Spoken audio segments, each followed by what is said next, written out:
नमस्कार, मेरा नाम सौरभ द्विवेदी है। हम यूपी की यात्रा पर निकले हैं हालचाल लेने के लिए। उसी सिलसिले में हम पहुंचे बदायूं, बदायूंनी का शहर, उस इतिहासकार का शहर जो अकबर की आंखों में आंखें मिलाकर उनके राज की सच्चाई बयां करता था दरबारी इतिहासकारों के मुकाबले।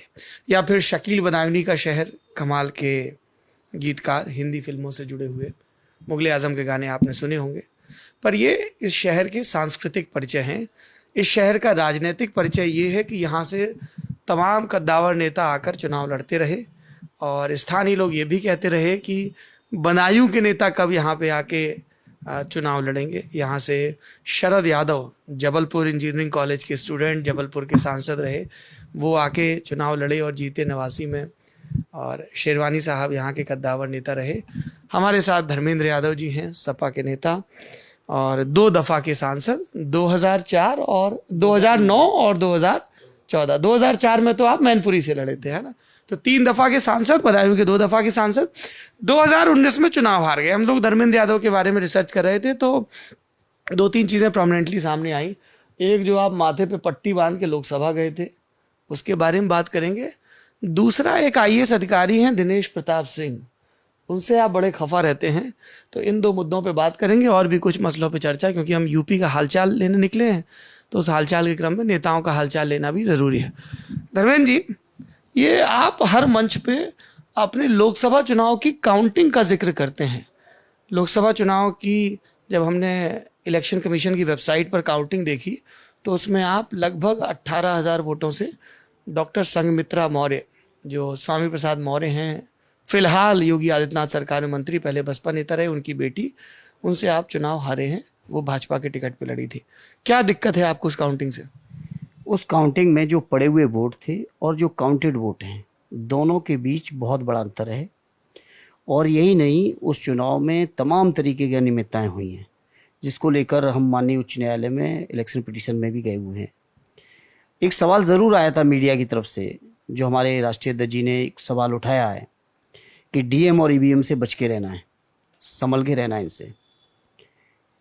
तो उस सवाल पे ज़रूर हमने इस बात की प्रतिक्रिया दी बदायूं के लोगों के बीच में कि ये इसी ज़िले के अंदर जहाँ काउंटेड वोट और पोल वोट में अंतर हो, जहाँ तमाम तरीके की अनियमितताएं बदायूं के लोगों ने देखी हैं, तो उस मुद्दे को हमने ज़रूर उठाया था। और शायद उसी चीज़ को आपने देख के आज ये सवाल मुझसे पूछा है। तो मैं कह सकता हूँ कि जब माननीय उच्च न्यायालय का फैसला आएगा तो मुझे, क्या स्टेटस है अभी उस पिटीशन का? इलेक्शन पिटीशन की सुनवाई चल रही है, ट्रायल स्टेज पे आ चुकी है। मुझे यकीन है बहुत जल्दी उस पर फैसला आएगा, और जब फैसला आएगा तो पूरा देश देखेगा। अनियमितताएं तो हुई हैं, इसमें कोई शंका नहीं। बदायूं के एक एक व्यक्ति को एहसास है इस बात का।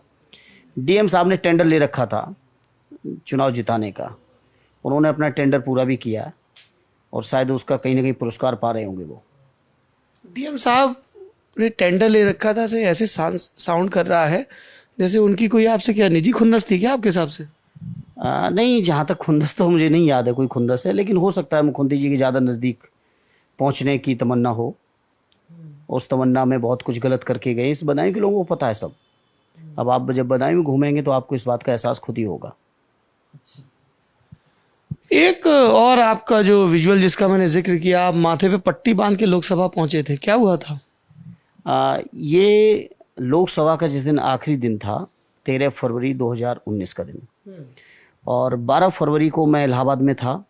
इलाहाबाद में हमारे नेता माननीय अखिलेश जी को इलाहाबाद विश्वविद्यालय में पहुंचना था, कुंभ में जाना था, जो स्वर्गीय नरेंद्र गिरि जी की, जिनकी बहुत दुखद मृत्यु हुई है, उनका भी निमंत्रण था माननीय अखिलेश जी को, और हम लोग इलाहाबाद में मौजूद थे। माननीय अखिलेश जी को उस समय लखनऊ में हवाई अड्डे पर रोक लिया गया था।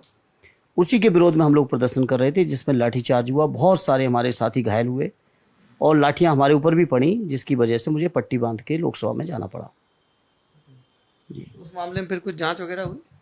नहीं, मैंने उस समय की स्पीकर साहिबा को नोटिस दिया था, लेकिन वो नोटिस उन्होंने एक्सेप्ट नहीं किया। फिर चुनाव, उस लास्ट दिन था, चुनाव हो गए, उसके बाद बात खत्म हो गई। लेकिन समय आएगा तो चीज़ों की जांच होगी। अच्छा, समय आएगा तब जांच होगी। जो बीता समय है उस पर कुछ बात करते हैं। जब सर्वे की बात हो रही थी, आकलन की बात हो रही थी, तो लोगों ने कहा कि नरेंद्र मोदी की लहर में 2014 में सपा 5 सीटें बचा पाई, उसमें एक बदायूं की सीट थी। 2019 में सपा और बसपा का गठबंधन हो गया, तो माना गया कि अब तो बदायूं की सीट और मजबूत हो गई। इसके बावजूद आप चुनाव हार गए। एक तो आपने गड़बड़ी की बात बताई, और क्या वजह रही? क्योंकि जब मैंने स्थानीय चुनावी चाणक्यों से बात की तो उन्होंने ये कहा कि बसपा के काडर का वोट आपके बजाय स्वामी प्रसाद मौर्य की बसपा बैकग्राउंड के चलते उनको ज़्यादा मिला। सत्य है? देखिए, बहुत सारे उसमें षड्यंत्र हुए थे। उस चुनाव की हार के पीछे बहुत सारे षड्यंत्र हैं। ये जो आप बता रहे हैं ये घटना है, लेकिन इसके साथ साथ लगातार 2 साल से, जब से योगी जी की सरकार बनी थी, जिलाधिकारी यहाँ आए थे लगातार। और यहाँ के लोगों से आप पूछिएगा, मैंने तो एक दिन मजाक में कहा था जिलाधिकारी से कि आपने सीएम, डीएम, एमपी, एमएलए सबकी पावर ले रखी है। और सभी जब जिलाधिकारी चलते थे तो उनके एस्कॉर्ट करते थे उनको विधायक लोग, और उन्होंने टेंडर ले रखा था, शायद इसीलिए वो इस पावर में थे। खैर, इस तमाम चीज़ों के बावजूद समाजवादी पार्टी का बहुत मजबूत प्रदर्शन रहा। लगभग 5 लाख वोट का स्कोर किए हम। और आने वाले समय में जब 2022 का चुनाव आएगा तो निश्चित रूप से लोकसभा की जो बेईमानी से ली हुई हार है जो बीजेपी के द्वारा, इस हार का जवाब बदायूं की जनता देगी 2022 में उत्तर प्रदेश के अंदर, एक बार फिर माननीय अखिलेश जी को मजबूत करके, उनकी सरकार बना के। धर्मेंद्र जी, आप कह रहे हैं कि 19 की हार बेईमानी की हार है। 2017 में आपकी सरकार थी, 2017 तक। 2017 के मेरे सामने आंकड़े हैं कॉन्स्टिट्यूंसी के बदायूं के, बिसौली, सहसवान, बिलसी, बदायूं, शेखुपुर और दातागंज, है ना। कुछ इसमें 2 सीटें आंवला सीट पे लगती हैं आपकी, एक संभल की गुन्नौर लग जाती है। एक सहसवान की सीट में ओमकार सिंह को छोड़ दें, आपके पुराने नेता हैं, आप सब सीटें हारे। तब तो डीएम नहीं थे, तब तो कोई टेंडर नहीं था, फिर क्यों हार गए? नहीं, उस समय उत्तर प्रदेश के अंदर, जैसा कि माननीय अखिलेश जी ने कई मौक़ों पे कहा है कि गुमराह किया जनता को। हम लोग अपने विकास कार्य को समझाने में उतना सफल नहीं हुए जितना बीजेपी के लोग झूठ फैलाने में सफल हुए, जिसका परिणाम न केवल बदायूं बल्कि पूरे उत्तर प्रदेश में हुआ। और उस उत्तर प्रदेश के अंदर परिणाम का असर बदायूं पे भी रहा। और आने वाले समय में ये बदायूं समाजवादियों का जिला रहा है। ठीक है, एक आध चुनाव की हार जीत से कोई जिले की परंपराएं नहीं बदल जाती हैं। इस जिले के लोगों की सोच समाजवादी रही है। आदरणीय नेताजी को हर मौके पर इस जिले के लोगों ने ताकत दी, साथ दिया, सहयोग किया है। और समाजवादी सरकार ही एक ऐसी सरकार है जिसने इस जिले के तरक्की, खुशहाली और लोगों की ज़रूरतों का ख्याल रखा। आज से अगर 15 साल पहले कभी आप इस जिले में आए होंगे तो केवल 2 पुल हुआ करते थे। आज गंगा और रामगंगा को हम लोगों ने पाट दिया है, इतने पुलों को बना दिया है। आज यहाँ से जब बरेली से आप चलेंगे और गुन्नौर तक चले जाएंगे तो 4 लेन आप रोड पाएंगे। बाईपास से इसके बिना इस शहर में बहुत बुरा जाम लगता था। आज आप देखेंगे लगभग 9 किलोमीटर का बाईपास तैयार है। मेडिकल कॉलेज, मेडिकल की समस्याओं को लेकर बदायूं के लोगों के इतने सामने चुनौतियां होती थी कि लोग लखनऊ और दिल्ली से पहले कहीं इलाज नहीं पाते थे। हमने कोशिश की कि एक बहुत उच्च स्तरीय मेडिकल कॉलेज स्थापित हो। बहुत हद तक हम सफल हुए, 70-80% काम हमने करा दिया। ये अलग बात है, जिले का दुर्भाग्य है कि योगी जी की सरकार बनने के बाद उस मेडिकल कॉलेज में एक भी ईंट नहीं लगी है, कोई काम नहीं हुआ है। और तो और बुरा हाल था, कोविड के समय भी पीएम केयर से यहाँ वेंटिलेटर आए लेकिन टेक्नीशियन नहीं थे, डॉक्टर नहीं थे, दवाएं नहीं थी, ऑक्सीजन नहीं थी। ऑक्सीजन का संकट देख के हम समाजवादी साथियों के सहयोग से मैंने एक ऑक्सीजन जनरेशन प्लांट लगवाया। तो बदायूं के लोग जानते हैं कि यहाँ की तरक्की, खुशहाली के लिए अगर कोई काम करता है, दिल से काम करता है, तो समाजवादियों ने किया है। आदरणीय नेताजी ने, माननीय अखिलेश जी ने किया, और उनके प्रतिनिधि के तौर पे हम लोगों ने यहाँ पे काम करने का प्रयास किया है। एक बात बताइए, कई राजनीतिक विरोधी पूछते हैं कि ये सपा शासनकाल में सारा विकास उन्हीं जगहों पे क्यों होता है जहाँ पे मुलायम सिंह जी के परिवार के लोग प्रतिनिधित्व करते हैं। चाहे वो गिनवाते हैं, कन्नौज से शुरू हुई है, इटावा, कन्नौज, मैनपुरी, और धर्मेंद्र यादव बदायूं चले गए तो बदायूं। सारा फोकस यहीं पे क्यों रहता है विकास कार्यों का? नहीं, ये लोगों को गुमराह करने का प्रयास है। माननीय अखिलेश जी के कार्यकाल में 5 साल में उत्तर प्रदेश की किसी भी जनपद में आप बताइए तो मैं वहाँ की योजनाओं के बारे में आपको बता सकता हूँ। इतनी योजनाएं हर जिले के लिए। उत्तर प्रदेश के तकरीबन 45 जनपद ऐसे थे जो माननीय अखिलेश जी के कार्यकाल में जिला मुख्यालयों को 4 लेन से जोड़ने का काम हुआ समाजवादी सरकार में। तमाम बिजली घर लगवाए गए, तमाम कोई गंगा और रामगंगा आप चले जाइए, सहारनपुर से शुरू करिए और बलिया तक चले जाइए, गंगा, रामगंगा, चंबल, घाघरा पे जो पुल बने समाजवादी सरकार में वो किसी सरकार में नहीं बने। रोड्स जो समाजवादी सरकार की बनी हुई किसी में नहीं है। ट्रांसमिशन लाइन्स हो, चाहे पावर जनरेशन प्लांट हो, सभी कुछ समाजवादी सरकार में हुआ है। और इतना काम हुआ है कि 4.5 साल की योगी जी की सरकार निकलने के बावजूद अभी भी हमारी योजनाओं के ही फीते कट रहे हैं, चाहे वो उद्घाटन के तौर पे कट रहे हो या शिलान्यास के तौर पे कट रहे हो। आपने अपने जवाब में कुछ एक दफ़ा बिजली का जिक्र किया। बदायूं में बिजली हवा में थी खम्भों के सहारे, और उसके तार ज़मीन में बिछाए गए। और हमको बताया गया, जब हमने यहाँ पे कई दर्शकों का मेल आया, तो उन्होंने कहा कि आप यहाँ के मौजूदा और पुराने जनप्रतिनिधियों से ज़रूर पूछिएगा कि ये बिजली के तार ज़मीन के अंदर करने में क्या खेल हुआ। क्योंकि बदायूं की एक सबसे कॉमन न्यूज़ ये होती है कि कभी करंट की चपेट में आने से सांड मरा और कभी आदमी मरा, और ये आपके कार्यकाल में, आपके जनप्रतिनिधि रहते हुए अंडरग्राउंड की गई थी केबलिंग। बिल्कुल की गई, न केवल बदायूं में, उत्तर प्रदेश के बहुत सारे जिलों में की गई है, बहुत सारे। और मैं समझता हूँ प्रदेश के अधिकांश बड़े शहर हैं, हमारी भी इच्छा है, तमन्ना है कि हमारा बदायूं शहर जो प्रदेश के बड़े बड़े शहर हों, उनकी तरह से बरेली हुआ, आगरा हुआ, लखनऊ, कानपुर जैसी सुविधाएं हमारे बदायूं के अंदर भी आएँ। और अगर कोई खेल है तो 4.5 साल में जांच क्यों नहीं हुई? लगातार विपक्ष के यहाँ विधायक, MP, मंत्री बैठे हुए हैं, करंट से मर रहे हैं ना लोग लगातार। तो इसकी मेंटेनेंस की जिम्मेदारी किसकी है? 4.5 साल से जो सरकार है, जो सरकार चला रहे, मेंटेनेंस की जिम्मेदारी उनकी है। अगर मेंटेनेंस नहीं करेंगे तो ये दुर्घटनाएं तो होंगी। अच्छा, ये मेंटेनेंस की जिम्मेदारी योगी आदित्यनाथ सरकार की है, दुरुस्त बात है। एक आपके पुराने साथी रहे हैं आबिद रजा, सपा के विधायक रहे हैं इसी बदायूं से। उनका कुछ और मानना था जब ये तार बिछ रहे थे, तमाम संगीन इल्ज़ाम लगाए उन्होंने आपके ऊपर। इल्ज़ाम ऑन रिकॉर्ड हैं ये? नहीं, रिकॉर्डेड हैं, वो तो कभी भी मिल जाएंगे, कहीं से भी मिलेंगे। इल्ज़ाम भी लगाए, उसके बाद समर्थन भी लिया, उसके बाद लीडर भी माना, फिर कब जब मौका नहीं मिला तो फिर इल्ज़ाम लगाने लगे। अभी फिर हो सकता है 22 में कुछ नए इल्ज़ामों के साथ आपके बीच आ जाएं। ये ऐसे लोग हैं जिनका कोई भी स्थायी विचार नहीं है, अपने स्वार्थ में, अपनी ज़रूरतों के हिसाब से इनकी परिभाषाएं बदली जाती हैं। तो ऐसे लोगों की चर्चा करना मैं नहीं समझता कि इस चैनल पे कोई ज़रूरत है इसकी। बिजली की अंडरग्राउंड केबलिंग का भी आपकी और उनकी रार से कोई संबंध था? नहीं, कोई इशू नहीं। तो अगर वो इतने दुरुस्त थे या नहीं थे तो फिर आप उनके घर गए, क्या निर्देश था ऐसा लखनऊ से कि आबिद रजा से फिर से दोस्ती कर लो? मतलब एक व्यक्ति है आपकी पार्टी का विधायक है, सार्वजनिक रूप से धर्मेंद्र यादव पर प्रेस कॉन्फ्रेंस करके इल्ज़ाम लगाता है, फिर आपको मान मनव्वल करनी पड़ती है। क्या लोकसभा चुनाव की चिंता थी? धर्मेंद्र यादव मान मनोबल करने ना उस समय गए थे, ना आगे कभी जाएंगे। उस समय, जिस समय के आप जिक्र कर रहे हैं, आदरणीय आजम खान साहब आए हुए थे, उन्होंने ज़रूर मुझे बुलाया था कि धर्मेंद्र मैं आ रहा हूँ, मैं चाहता हूँ मेरी मुलाकात वहाँ पे हो। मैं उनके सम्मान में किया था। धर्मेंद्र उनसे मान मनोबल करने ना उस समय गए थे, ना आगे जाएंगे। आजम खान साहब के स्नेह में उनके सम्मान में गया। आजम खान साहब आबिद रजा को अपना काफ़ी करीबी मानते हैं? मानते थे, अब नहीं? आगे देखिएगा। अभी आबिद रजा वापस सपा में आएंगे या नहीं, समाजवादी पार्टी में नहीं है। वीटो कर दिया धर्मेंद्र ने? अब नहीं, वीटो नहीं कर दिया। ऐसे लोगों की समाजवादी पार्टी की जरूरत ही नहीं है। अच्छा, ऐसे लोगों की समाजवादी पार्टी की जरूरत नहीं। आजम खान भी आजकल लगातार खबरों में आ रहे हैं, ईडी पूछताछ कर रही है सीतापुर जेल में उनसे।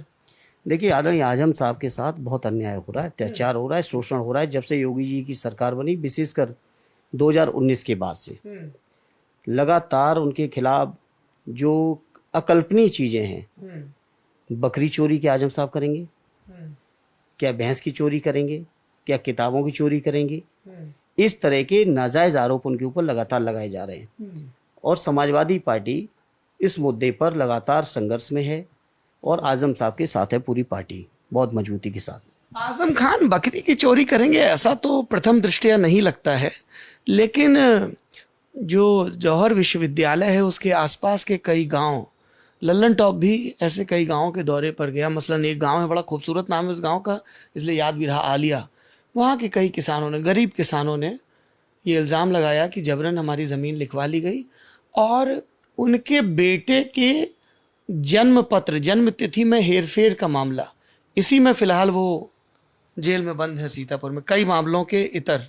तो उसमें आपका क्या कहना है? डेट ऑफ बर्थ का मामला और ज़मीन के कब्जे का मामला विश्वविद्यालय के नाम। चूँकि मामला सब जुडिस है और जितना मुझे जानकारी है, अधिकांश केसों में उनको जमानत स्थानीय न्यायालय से, कुछ केसों में उच्च न्यायालय से, और कुछ केसों में माननीय उच्चतम न्यायालय से जमानत उन्हें हासिल हो चुकी है। और चूंकि मामला सब जुडिस है, न्यायालय उसकी समीक्षा स्वतः करेंगे, इसलिए मुझे नहीं समझता कुछ कहने की ज़रूरत है। लेकिन हाँ, इतना मैं ज़रूर कहूँगा कि सरकार जितना हो सकती थी उतना उनको सताने का, दबाने का षड्यंत्र किया है। ये छोटे छोटे मामले जिनमें आप कह रहे हैं कि प्रथम दृष्टया संभव नहीं है, ऐसे भी बकरी चोरी के लिए कहा कि प्रथम दृष्टया हो सकता है सही ना हो। नहीं, ऐसे ही ये भी एक केस लगाया गया।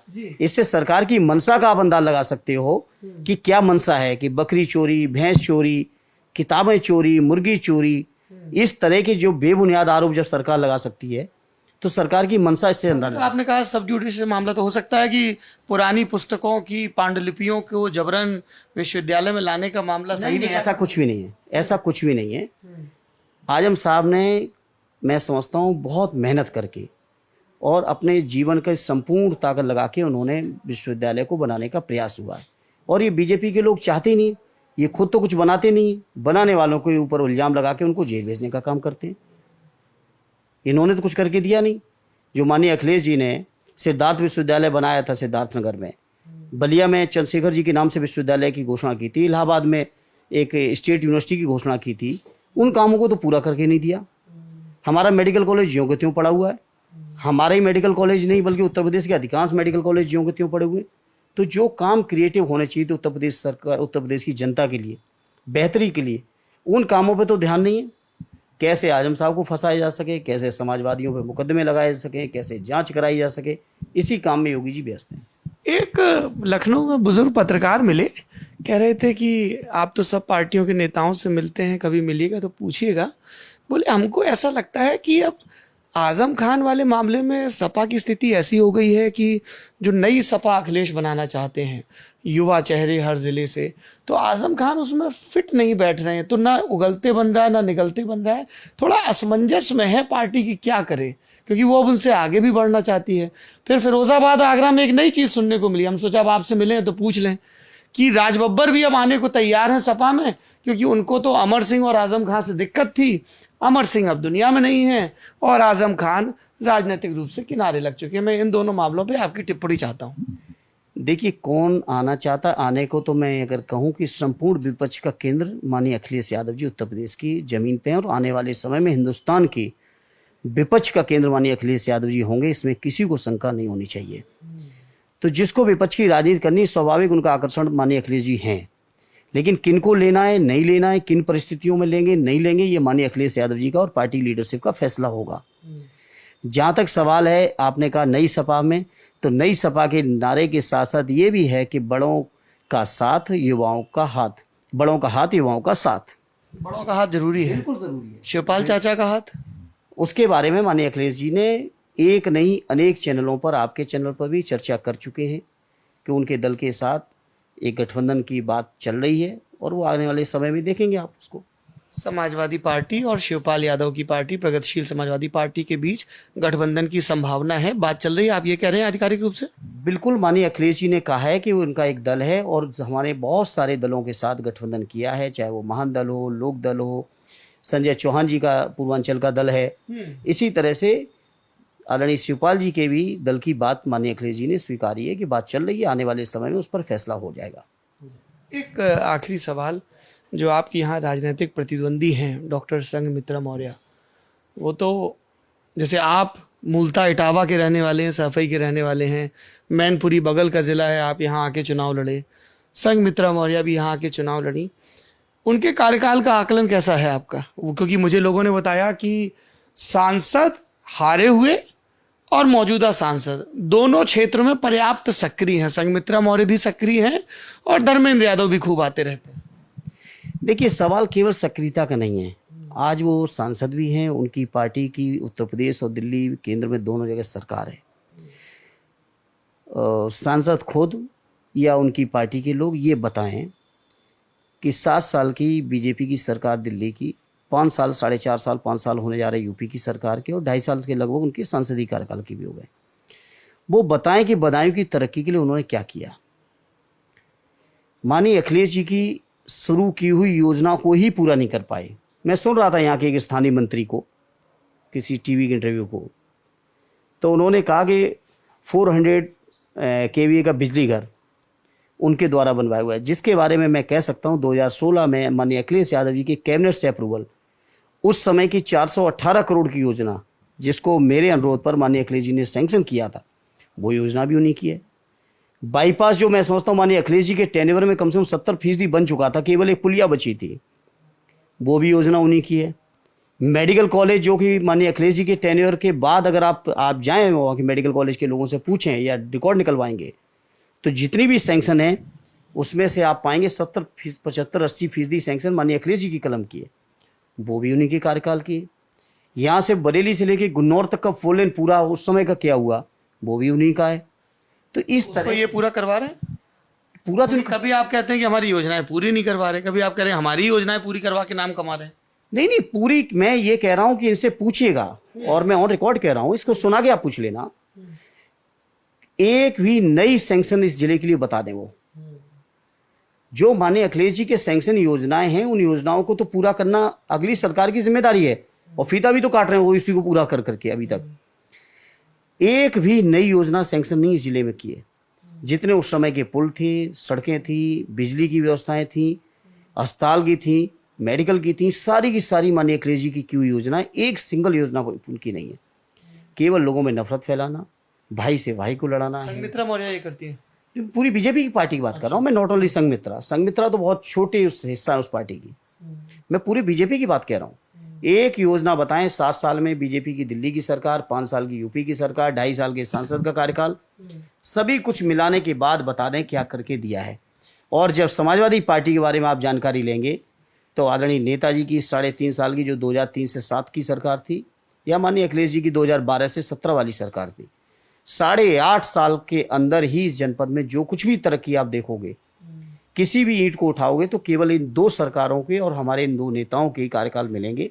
इसके अलावा किसी का कोई कार्यकाल का एक भी ईंट इस जिले में नहीं रखी गई है। धर्मेंद्र जी, मेरा आखिरी सवाल इस बातचीत का, आपने कहा कि बीजेपी भाई से भाई का झगड़ा करवाती है आदि इत्यादि। हमारी रिसर्च टीम आपके बारे में रिसर्च कर रही थी तो आपकी बहन का भी जिक्र आया जो मैनपुरी से ज़िला पंचायत की अध्यक्ष रही हैं, संध्या यादव, और भाजपा में अभी वो हैं भाजपा में। हाँ, मेरी जानकारी के हिसाब से भाजपा में ही है। आपके लिए तो व्यक्तिगत रूप से बड़ा ये मुश्किल रहा होगा, पूरा परिवार सपा में है और आपकी बहन भाजपा में चली गई, क्या परिस्थितियां रही, बात हुई आपकी? देखिए, जिस दिन मुझे मीडिया के माध्यम से सूचना आई थी, आपको मीडिया के जरिए पता चला? जी हाँ, पहले से नहीं पता? जी, मैं अपने इस चुनाव में यहाँ व्यस्त था, 2019 का चुनाव चल रहा था। मुझे मीडिया के माध्यम से लेट नाइट सूचना मिली कि उनके हस्बैंड अनुजेश जो उन्होंने बीजेपी ज्वाइन की है। मैंने सुबह मॉर्निंग में ही एक लेटर जारी किया, उस लेटर में कहा कि जो लोग बीजेपी ज्वाइन कर लेंगे उनसे हम कोई रिश्ता नहीं रखना चाहते, और मैंने वो दिन है कि आज का दिन है, आज तक उनसे बात नहीं की। ऐसी क्या राजनीतिक विवशताएं रही कि भाई बहन के रास्ते अलग हो गए?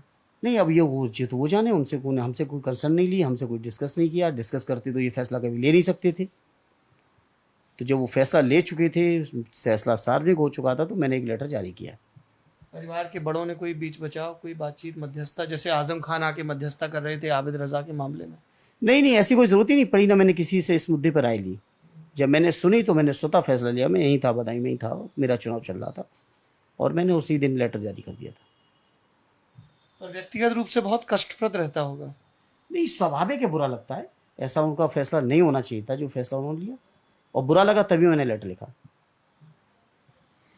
चलिए, आप बदायूं के पूर्व सांसद धर्मेंद्र यादव को सुन रहे थे। इस पूरी बातचीत के बारे में आपकी जो भी राय हो कमेंट बॉक्स में ज़रूर बताइए।